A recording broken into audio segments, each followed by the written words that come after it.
Hello, everybody, and welcome to Written in Blood. My name is John, and today I'm going to be doing my top 5 favorite vampire novels. Actually, let me rephrase that. They're not necessarily top 5, but they are 5 favorite vampire novels that I've read. If you want to consider them top 5, you could do that. But there's no particular order to them. Like 5 is not the 5th best, and 1 is not the absolute best. It's just the way I've got it ordered. So that being said, also I've got some book mail.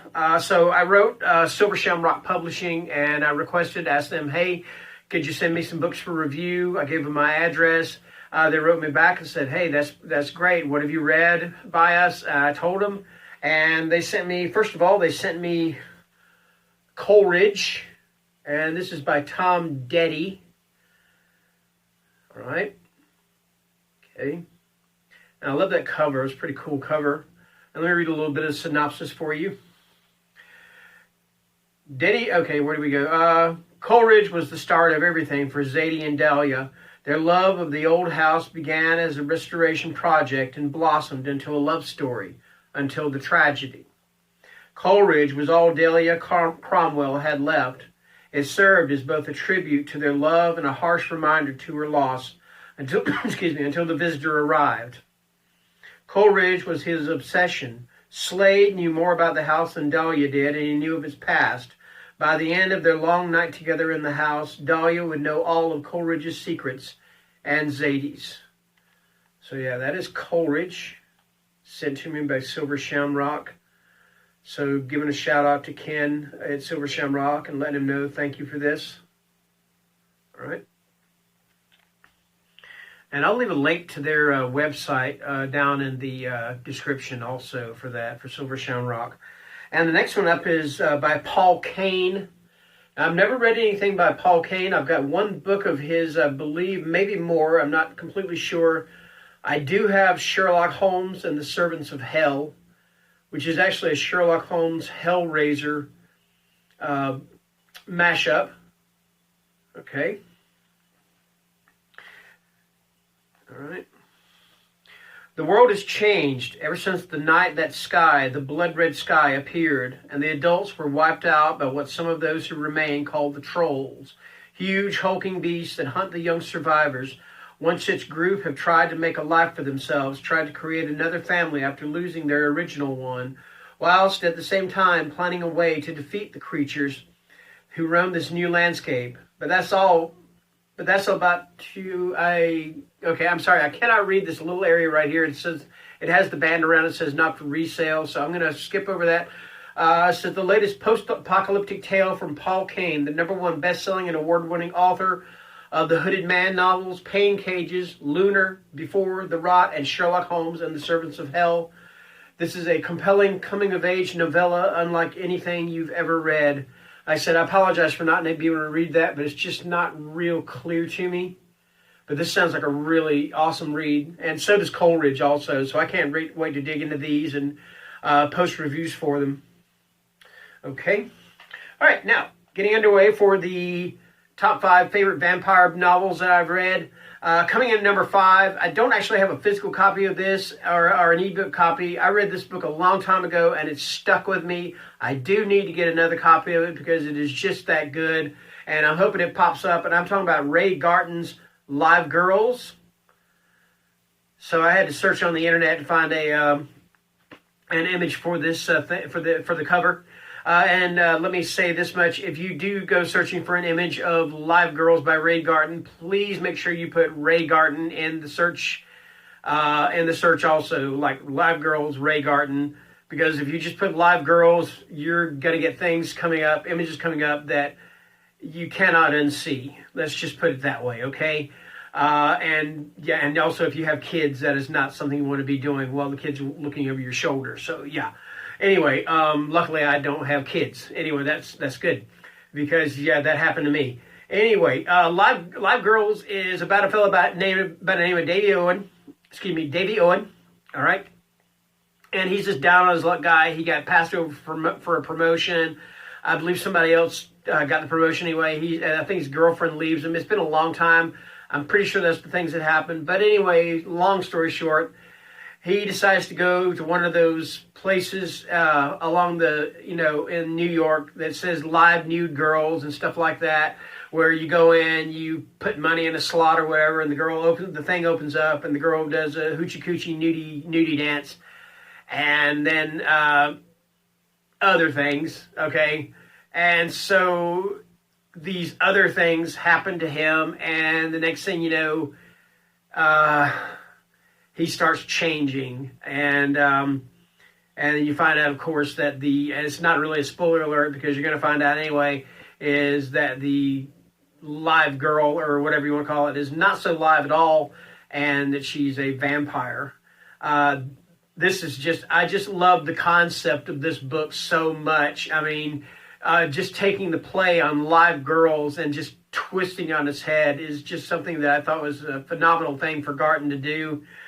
He also wrote one, and I could actually also include this. I'm going to include this one as an honorable mention, and that is Lot Lizards. Now, it plays along the same way, but if you know anybody that drives a diesel truck, then you've probably heard some of them talk about lot lizards. Lot lizards are prostitutes or hookers that inhabit like rest areas. So whenever the truckers come up and anyway, hey baby, you want to have a good time? Anyway, that kind of thing. So in lot lizards, they are also vampires, and I just love the concept of both live girls and lot lizards. So like I said, lot lizards, honorable mention. Live girls is my number 5 choice for favorite vampire novel. All right. Okay, next up, I have talked about this book. A lot of these books I have already talked about on previous videos, but I wanted to put together a vampire compilation because I've done one for werewolves. So yes, this is it. All right. So next up, this is by Elizabeth Angstrom, and this is Black Ambrosia. And to be honest with you, I do believe that if I were going to do a top 5 being the 5th best and number 1 being the best, this very well might be in the number 1 spot. This is Black Ambrosia by Elizabeth Angstrom. It's a re-release from the Paperbacks from Hell line. I believe this was published, let me see here, because these were books from the 70s and 80s. Originally 1988. And it's about the girl named Angelina, and is told from her first-person point of view. And in fact, when you open the book up, the very first words, as soon as I get past all the introductions, I certainly never intended to become a vampire. Now, the other thing about this is it throughout the entire book, it makes you wonder if she is becoming an actual vampire or has become an actual vampire, or is it kind of all in her head? It kind of could go both ways. I personally think she's an actual vampire, okay? And there's kind of a twist in this, in that she meets this one fellow, and I never can remember his name, and I'm sorry for that. But she meets this one fellow, and it's kind of a role reversal to where she is more the Dracula character, and he is more the Mina Harker character, more mesmerized by her the same way that Mina was by Dracula. And if you've not read this book, please pick this book up, order it, read it. It's fantastic. Get on your Kindle, whatever you got to do. Read it. It's awesome. All right? And I got to thank Alex at Hey Little Thrifter for introducing me to this book, because she talked about it first, and I'm like, I like the sound of this book. So yeah, that's Black Ambrosia. Okay, next up is Nosferatu by Joe Hill. And this is a story of Victoria McQueen, and she has this ability where she is able to find things, find lost things. And she does this by way of her motorcycle, which acts as a catalyst, and this mysterious bridge that just appears out of nowhere. It takes her where she needs to go, and she encounters this fellow by the name of Charlie Manx. And what Charlie Manx does is he drives around in this Rolls Royce called the Rave. And he picks up children and he takes them to this place called Christmas Land. And it changes them. So it's not necessarily your conventional vampire novel, but it is definitely a vampire novel. Even the title of the book, Nosferatu, gives it away, because that is the actual title of one of the most famous vampire films of all time, the silent film Nosferatu. If you have not read this book, this is another one I cannot recommend. I can recommend it. I can't recommend this book highly enough. Okay, this is just a fantastic horror novel.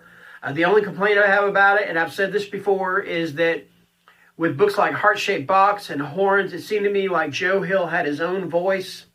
But in this one here, it seemed he was getting a little too close to being like his dad. And we know, if you know enough about books and Joe Hill, you know who his dad is. But I'll say it anyway, Stephen King. I really hope he gets away from that. I really hope he finds his own voice again. Because, like I've said before, we already have a Stephen King. We need a Joe Hill. That's the point. But Nosferatu is fantastic.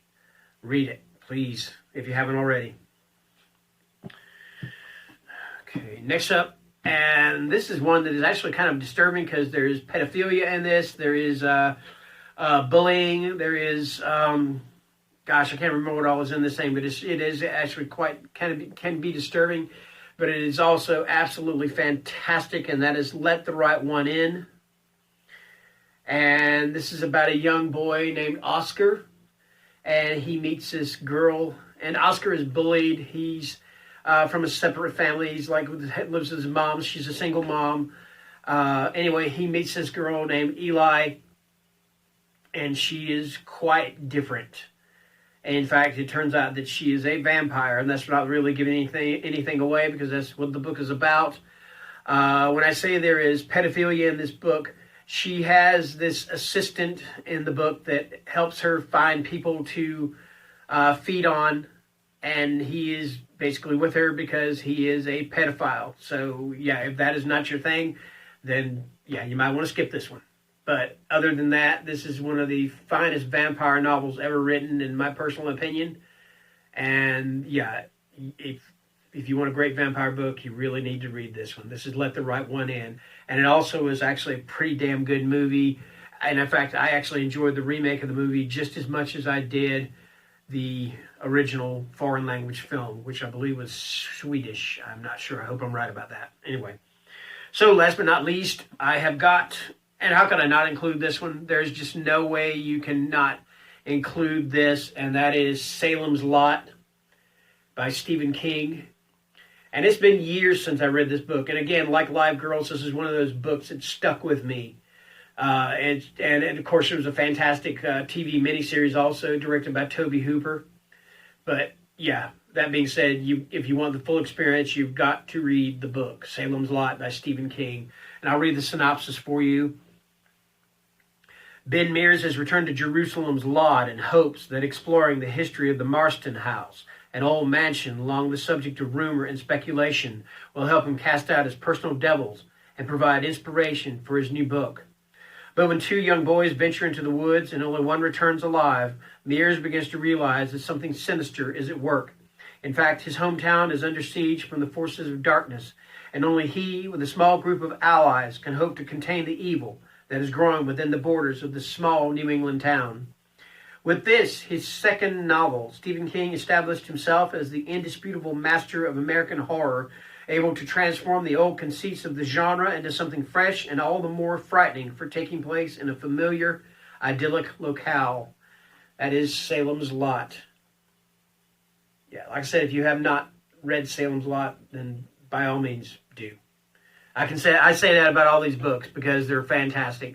So that is it. That is top 5 favorite vampire books or novels that I've read. If you've read any of them, let me know in the comments down below. If you haven't read any of them sound interesting, let me know down in the comments down below.